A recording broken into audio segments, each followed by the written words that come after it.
Hello, नमस्कार सर्वांना आणि सगळ्यांचं खूप खूप स्वागत आहे माझ्या चॅनलवर, माझ्या नवीन व्लॉगमध्ये. आणि हा दिवाळीचा व्लॉग आहे. थोडा मी लेट अपलोड करत आहे कारण मी तिकडे गेल्यावर खूप बिझी होती, मला वेळ नाही मिळाला.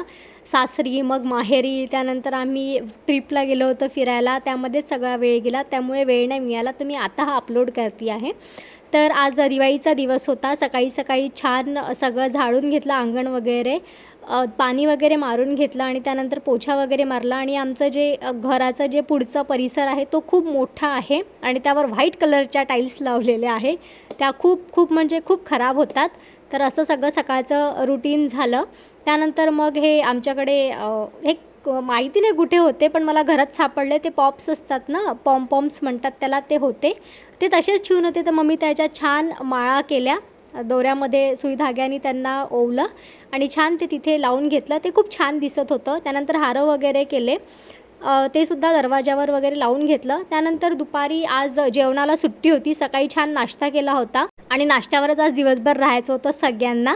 जेवण डायरेक्ट रात्रीच मिळणार होतं. त्यानंतर दुपारी जी आहे ती पूर्ण आवर डेकोरेशन याच्यामध्येच गेलं. माळा वगैरे लावण्यात, हार वगैरे करण्यात सगळं गेलं आणि संध्याकाळ झाली. मग संध्याकाळी परत, कारण युगूनी जे आहे ते खूप कचरा करून ठेवला होता. त्याचे जे पॉप्स असतात त्या खूप फोडले होते, तर खूप कचरा होतो त्याचा. अगदी घरात बाहेर जिकडे तिकडे नुसता कचराच कचरा होता. मग संध्याकाळी मी छान परत बाहेरचं सगळा परिसर जो आहे तो आवरून घेतला, झाडू मारला आणि सगळ्या चपला वगैरे एका साईडला करून घेतल्या. तेव्हाड्यात हे आले बाहेरून काहीतरी, मला काहीतरी म्हटलं पण मला काही कळलं नाही. तर ते हसत हसत चालले गेले आणि एवढा कचरा होता घरात. पूर्ण छान झाडू मारला. त्यानंतर बाहेरचं जे आहे तिथे झाडू नाही जात, तर ते सगळं समोरचा जो परिसर आहे तो खराट्याने स्वच्छ करावा लागतो. ते पण सगळं क्लीन करून घेतलं संध्याकाळी. आणि मग आतली पण सगळी झाडझूड करून घेतली, कारण घरात पण खूप कचरा झाला होता.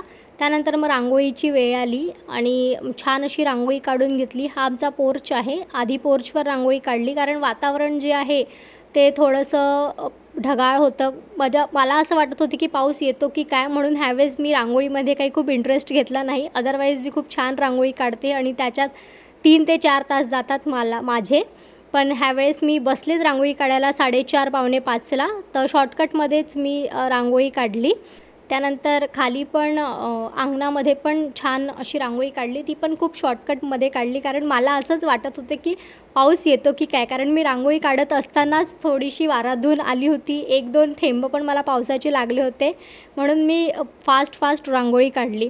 त्यानंतर मग घरात आली आणि पहिले पूजेची सगळी तयारी करायची होती.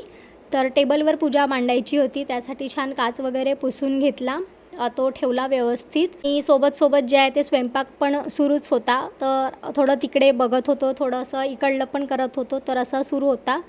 त्यानंतर टेबल ठेवल्यानंतर हा गालिचा जो आहे तो नवीन होता आमच्याकडे. तर आई म्हणाले की हा नवीन गालिचाच टाकूया. मग त्याच्यावर छान तो गालिचा टाकला. त्यावर एक नवीन कोरं ब्लाऊज पीस पण टाकलं, ज्यावर आम्हाला पूजा मांडायची होती.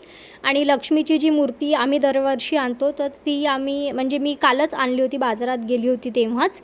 सगळं जो आहे ते कालच आणून घेतलं होतं, लक्ष्मीची मूर्ती, प्रसाद वगैरे. त्यानंतर आता फक्त अरेंजमेंटच करायची होती.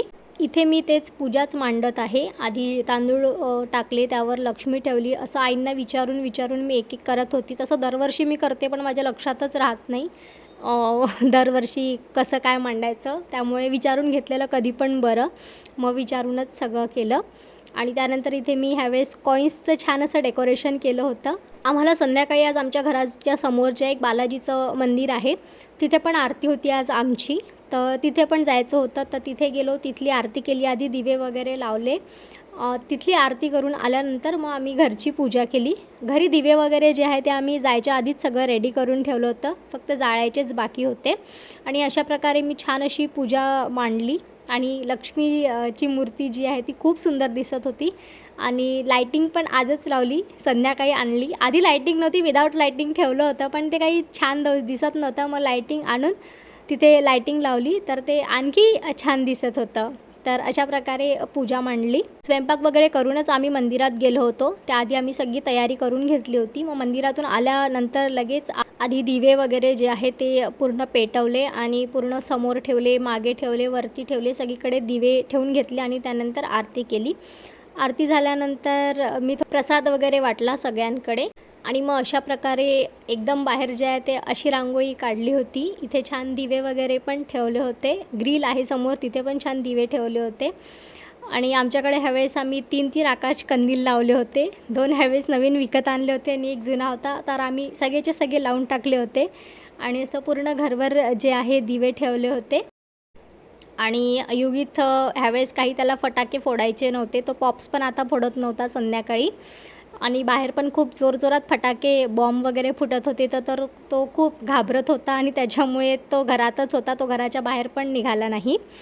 आणि असं मी इथे बाहेर पण छान डेकोरेशन केलं होतं. हे आंब्याच्या पानाचे वगैरे हे लावून त्याच्यामध्ये हे मी यूट्यूबवरच बघितलं होतं. तर ह्यावेळेस मी ते ट्राय करून बघितलं आणि ते पण छान दिसत होतं. रांगोळी एकदम सिम्पलमध्ये काढली होती. ह्यावेळेस लायटिंग्स वगैरे जे पण आम्ही लावलं होतं ते सगळं आम्ही हैदराबादवरूनच आणलं होतं होलसेल मार्केटमधनं. आणि तिथे आम्हाला खूप चांगल्या प्राईसमध्ये सगळं मिळालं. मग इथे दरवाजाला तोरण वगैरे हे मी सगळं इथनंच घेतलं आल्यानंतर. आणि त्यानंतर फटाके वगैरे पण आम्ही ह्यावेळेस खूप आणले होते. ते पण आम्ही हैदराबादवरूनच आणले होते आणि खूप सारे असे फटाके आम्ही फोडले. नवीन नवीन प्रकारचे सगळे फटाके होते फॅन्सीमध्ये. आणि हे एक हाताची चक्कर होते, ते हातातच घेऊन फिरवायचं होतं. ते पण छान फिरवलं. तसं मला तर भीती वाटत नाही फटाक्यांची, मी फोडते. यांनाच थोडीशी वाटते. आणि युगीत तर एकदम खूपच घाबरलेला होता. तो त्याच्या आप्पांना सोडतच नव्हता.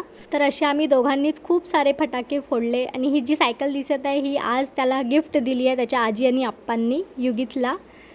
तर तो पण आज खूप हॅप्पी होता. आणि मी तर खूप फटाके वगैरे फोडले आणि खूप एन्जॉय केलं. असं म्हणतात की खूप फटाके फोडले तर खूप पॉल्युशन होईल, हे होईल ते होईल. पण आज काही असं म्हणजे सगळं विसरून मस्त फटाके फोडले. आणि हे युगीतची सायकलसोबतची फोटो आहे जी त्याला आज गिफ्ट मिळाली आहे. आणि ही मॅन्डेटरी फॅमिली पिक्चर. तर अशी आम्ही आमची दिवाळी साजरी केली. धन्यवाद माझा व्हिडिओ बघितल्याबद्दल. लाईक करा. जर तुम्हाला व्हिडिओ आवडला असेल तर लाईक करा, शेअर करा आणि सबस्क्राईब करा. Bye bye.